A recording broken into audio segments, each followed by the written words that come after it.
আসসালামু আলাইকুম। কেমন আছেন সবাই? ইটস মিস্টার নুট চ্যানেল থেকে সবাইকে স্বাগতম। আজকে আমরা আরেকটা ইন্টারেস্টিং একটা ভিডিও নিয়ে আসছি। একটা মজার গল্প, একটা ছোট বাচ্চার গল্প। চলুন, ভিডিওটা সম্পর্কে বলার আগে আমরা আগে পুরোটা দেখে নিই। স্টার্ট। এক ইয়াহুদি বালক প্রতিদিন এক মুসলিম গ্রোসারি শপ থেকে একটা চকলেট চুরি করে নিয়ে যেত।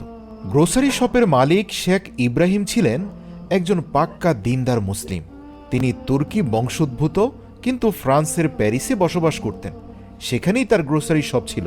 তিনি জানতেন যে এই ইয়াহুদি বালক প্রতিদিন তার দোকান থেকে একটি চকলেট চুরি করে নিয়ে যায়, কিন্তু তিনি কিছুই বলতেন না। তার দোকান থেকে ইয়াহুদি প্রতিদিন বালকটির একটা করে বয়স ছিল চকলেট কম বেশি নিয়ে যায়। 10 বছর। মূলত গ্রোসারি শপটি যে বিল্ডিংয়ে অবস্থিত ছিল, তার উপরের একটি অ্যাপার্টমেন্টে এই ইয়াহুদি পরিবার বসবাস করত। সেই ইয়াহুদি পরিবারের সকলেই সেই গ্রোসারি শপ থেকে শপিং করত, কিন্তু জাদ নামের তাদের 10 বছরের এই ছেলেটি প্রতিদিনই বাবা মায়ের সাথে আসতো অথবা একাকী আসতো, কিন্তু যাওয়ার সময় গ্রোসারি শপ থেকে একটা চকলেট চুরি করে নিয়ে যেত এবং সে এই কাজটা খুব চতুরতার সাথে করত। তো শেখ ইব্রাহিম তার এই চুরি সম্পর্কে জানতো, কিন্তু সে সব সময় ছেলেটাকে দেখে মুচকি হাসি দিত। ছেলেটা ভাবত যে মালিক কিছুই জানে না, অথচ শেখ ইব্রাহিম জেনে শুনে চুপ থাকতেন। একদিন সেই ইয়াহুদি বালক জাদ প্রতিদিনের মতো তার দোকানে মালামাল ক্রয় করতে এলো, কিন্তু সেদিন সে চকলেট চুরি করতে ভুলে গিয়েছিল। এটা দেখে শেখ ইব্রাহিম জাদকে বলল, তুমি প্রতিদিন একটি ছোট্ট চকলেট চুরি করো, যদিও আজকে চকলেট নিতে ভুলে গিয়েছ। ইয়াহুদি বালকটি বুঝতে পারল সে যে অপরাধ দিনের পর দিন করে যাচ্ছিল, এর সবই এই মালিক জানত। তাই সে অত্যন্ত লজ্জিত বোধ করতে লাগলো। সে ভয়ে ভয়ে জিজ্ঞেস করল, আপনি কি আমাকে চেনেন? শেখ ইব্রাহিম হাসি মুখে উত্তর দিল, হ্যাঁ, আমি তোমাকে চিনি। তখন জাত তাকে জিজ্ঞাসা করল, আপনি এখন আমার সাথে কি করবেন?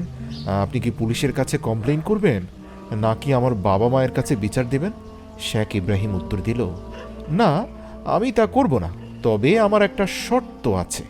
জাত জিজ্ঞেস করল, বলুন না, কি শর্ত? আমি আপনার শর্ত পালন করব।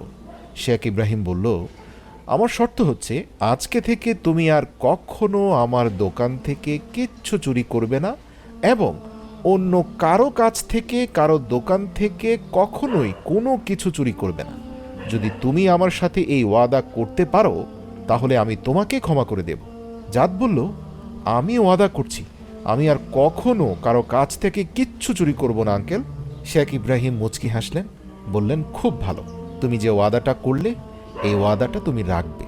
এখন তুমি চলে যাও, আমি তোমাকে প্রতিদিন ফ্রিতে একটা চকলেট দেব, আর এই চকলেটটি খেলে তোমার ভেতরে কখনো গিল্টি ফিল হবে না, নিজেকে অপরাধী মনে হবে না। যেটা তুমি চুরি করে পেতে, আজ থেকে তুমি সততার পথে হাঁটছ বলে ধরে নাও সৃষ্টিকর্তার পক্ষ থেকে তোমাকে এই চকলেটটি দেওয়া হলো। বালকটি এতটাই আনন্দিত হলো যে সে ইতিপূর্বে কখনোই এত আনন্দিত হয়নি। সে খুশিতে আত্মহারা হয়ে বলল, আপনাকে অসংখ্য ধন্যবাদ সৃষ্টিকর্তা। তখন শেখ মোহাম্মদ বলল, আরে না না, আমি সৃষ্টিকর্তা না। সৃষ্টিকর্তার পক্ষ থেকে তোমাকে চকলেট দেওয়া হচ্ছে, এর মানে এই না যে আমি সৃষ্টিকর্তা। আসলে সৃষ্টিকর্তা হচ্ছেন যিনি আমাকে সৃষ্টি করেছেন, এই চকলেট সৃষ্টি করেছেন এবং তোমাকেও সৃষ্টি করেছেন। তিনিই হচ্ছেন আমাদের সৃষ্টিকর্তা। যাই হোক, ছেলেটা আনন্দের সাথে চকলেট নিল আর চলে গেল। এটা নিশ্চিত যে এখানে শেখ মোহাম্মদ ব্যতীত অন্য কেউ হলে ছেলেটাকে তিরস্কার করত, তার সাথে চিল্লাচিল্লি করত এবং তাকে ঘাড় এটা হওয়ার ধাক্কা দিয়ে সম্ভাবনা ছিল। দোকান থেকে বের করে দিত। কিন্তু ছেলেটি ওই বৃদ্ধ মুসলিম দোকানদারের কাছ থেকে অত্যন্ত ভালো আচরণ পেয়েছে, যার ফলে এই ছোট্ট ইয়াহুদি বালকটি সে বৃদ্ধ শেখকে অনেক পছন্দ করে ফেলল। সে প্রতিদিন তার দোকানে যেত এবং মালামাল ক্রয় করত এবং সেই বৃদ্ধ লোকটির সাথে গল্প গুজব হাসি তামাশা করত। বালকটি সেই বৃদ্ধ শায়েখের প্রতি প্রচণ্ড রকম আকৃষ্ট হতে লাগলো। বছর যেতে লাগলো, ইয়াহুদি বালকটি ধীরে ধীরে বড় হতে লাগলো।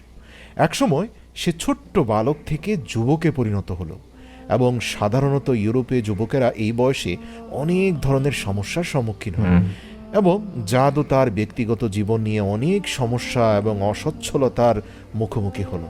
এবং এসব দূর করার জন্য যখনই সে মানসিক যন্ত্রণা কষ্ট থেকে লাঘব পেতে চাইতো বা একটু স্বস্তি পেতে চাইতো, তখনই সে শেখের কাছে চলে আসতো। একদিন ইয়াহুদি ছেলেটি শেখ ইব্রাহিমের কাছে এসে নিজের সমস্যার সম্পর্কে বলল এবং তার বুকের ভিতরে জমানো নানান কষ্ট সম্পর্কে শেখের কাছে বিভিন্ন অভিযোগ করল এবং বলল, শেখ, আমাদের জীবনে এত কষ্ট কেন? আসলে এই শেখের কাছে এসে এই ইয়াহুদি বালক যতটা প্রশান্তি পেত সেটা সে তার পিতামাতার কাছে গিয়েও পেত না। বৃদ্ধ শেখ বলল, তুমি একটু অপেক্ষা করো। এই কথা বলে বৃদ্ধ শেখ যখন ভেতরে চলে গেল এবং কিছুক্ষণ পর যখন ফিরে আসলো তখন তার হাতে একটি বাক্স ছিল। বৃদ্ধ লোকটি সেই বাক্সটি খুলল এবং তার ভেতর থেকে একটি বই বের করে আনল। বৃদ্ধ লোকটি ইয়াহুদি যুবকের হাতে কিতাবটি ধরিয়ে দিল। জাদ এই বইয়ের ঘটনা সম্পর্কে কিছুই জানত না। শেখ ইব্রাহিম জাদকে বলল, বইটি থেকে যে কোনো একটা পৃষ্ঠা বের করো। জাদ বলল, কততম পৃষ্ঠা বের করব? তখন শেখ বলল, তুমি এই বইটি থেকে র্যান্ডম যে কোনো একটা পৃষ্ঠা খুঁজে বের করো। তারপর ছেলেটি বের করলো এবং বলল, এবার কি করব বলুন? শেখ ইব্রাহিম বইটি হাতে নিল এবং যাদের বের করা পৃষ্ঠা থেকে পড়তে শুরু করলো। শেখ ইব্রাহিম বইটি থেকে টানা 2টি পৃষ্ঠা পাঠ করল যাদের ওঠানো পৃষ্ঠা থেকে শুরু করে এবং জাদকে তা ব্যাখ্যা করে বোঝালো এবং তাকে বলল, এই 2 পৃষ্ঠা থেকে তোমার সমস্যার সমাধান খুঁজে বের করো। আর জাদ অবাক হয়ে দেখল তার জীবনের সকল সমস্যা সংকটের সমাধান র্যান্ডম বইটির যে কোনো 2টা পৃষ্ঠার ভেতরে যা লুকিয়ে আছে তার ভেতরেই রয়েছে। এবং জাদ লক্ষ্য করল তার জীবনের বর্তমানে যে সংকট এবং বিপদ রয়েছে এর সকল সমাধান এই বইটি থেকে পাঠ করা 2টি পৃষ্ঠার মধ্যেই লুকিয়ে রয়েছে। সে হতবাক হলো এবং বলল, শেখ, সুবহানাল্লাহ। এটা কেমন বই? আশ্চর্য ব্যাপার, আমি মনে মনে যা ভাবছি সকল কথার উত্তর এখানে আছে। আমি যে কোনো সমস্যার কথাই চিন্তা করি না কেন, এই বই থেকে যে কোনো পৃষ্ঠা বের করে 2টি পাতা পড়লেই আমি আমার সমাধান পেয়ে যাই। এরপর একদিন জাদ সেই বৃদ্ধ লোকটির দোকানে এলো এবং সে দেখতে পেল বৃদ্ধ শায়েক দোকানে নেই। সে সেই বৃদ্ধ লোকটির ব্যাপারে জিজ্ঞাসাবাদ করে জানতে পারল যে তিনি অসুস্থ এবং হসপিটালে ভর্তি এবং এর মাত্র কিছুদিন পরে তুর্কি বংশোদ্ভূত শেখ ইব্রাহিম মৃত্যুবরণ করলেন। শেখ ইব্রাহিম মারা যাওয়ার পূর্বে সে তার সন্তানদেরকে বলে গিয়েছিল, তোমরা কেউ এই বাক্সটি খুলবে না, বরং তোমরা এই বাক্সটি জাদ নামে এক ইয়াহুদি যুবক রয়েছে, সে আমার খোঁজে আসলে তাকে উপহার হিসাবে দিয়ে দেবে এবং তাকে বলবে এটি শেখ ইব্রাহিম তোমাকে উপহার হিসাবে দিয়েছেন। এরপর যখন যুবক জাদ শেখ ইব্রাহিমের বন্ধু বান্ধব এবং পরিবারের লোকদেরকে সান্ত্বনা দেওয়ার জন্য তাদের সাথে দেখা করতে আসে তখন তার পরিবারের লোকেরা তার জন্য রেখে যাওয়া সেই বাক্সটি উপহার হিসাবে দিয়ে দেয় এবং বলে, আমাদের পিতা আপনাকে এই বাক্সটি উপহার হিসাবে দেওয়ার জন্য বলেছেন, আমরা জানি না এর ভেতর কি আছে। ইয়াহুদি যুবকটি বাক্সটি নিল, কিন্তু তখনও সে জানত না যে এটির ভিতরে আল কোরআন রয়েছে। ধীরে ধীরে দিন এবং সপ্তাহ পেরিয়ে যেতে লাগলো। জাদ পুনরায় নানান ধরনের সমস্যা এবং অভাবে জর্জরিত হয়ে পড়ে। জীবনের পদে পদে ধাক্কা খেতে খেতে সে আবার শ্রান্ত ক্লান্ত হয়ে যায়। শরীরের ডাক্তার তো শুধু শরীর ভালো করার ওষুধ দিতে পারে, কিন্তু মনের অসুখের ডাক্তার কোথায় পাবে সে? শেখ ইব্রাহিম ছিল তার মনের ডাক্তার, যে আর জীবিত নেই। জাদ ভাবতে লাগলো, আমার এখন কোথায় যাওয়া উচিত? হঠাৎ করে যাদের মনে পড়ল শেখ ইব্রাহিমের দেওয়া সেই উপহারের কথা। সে তখন সেই বাক্সটির কাছে গেল এবং তা খুলল। সেই বাক্সটি খুলে পুনরায় সেই বই বের করল যা অন্তত 5-7 বছর পূর্বে বের করেছিল। যা তখনও জানে না যে এই বইটি হচ্ছে আল কোরআন এবং সে এও জানে না যে এটি কিভাবে পড়তে হয়। সে এই কোরআনকে নিয়ে তার বন্ধুদের মধ্য থেকে কোনো এক আরবকে খুঁজতে লাগলো এবং সৌভাগ্যবশত সে ফ্রান্সে তিউনিশিয়ার এক বন্ধুকে পেয়ে গেল, যে ব্যক্তি ফ্রেঞ্চ এবং আরবি 2টি ভাষাই জানে। জাদ তার সেই তিউনিশিয়ান বন্ধুকে বলল, আমি এই বইটা থেকে 2টা পৃষ্ঠা পড়তে চাই। ইতিপূর্বে শেখ ইব্রাহিম আমাকে এই বই থেকে র্যান্ডম 2টি পৃষ্ঠা আরবিতে পড়েছেন এবং ফ্রেঞ্চ ভাষায় ব্যাখ্যা করেছিলেন। এতে আমার অন্তরাত্মা প্রশান্ত হয়েছে।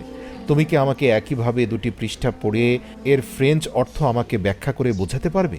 সেই ছেলেটি রাজি হলো এবং সে কোরআন থেকে 2টি পৃষ্ঠা বের করে পড়ল এবং তার ফ্রেঞ্চ অর্থ অনুবাদ করে শোনালো।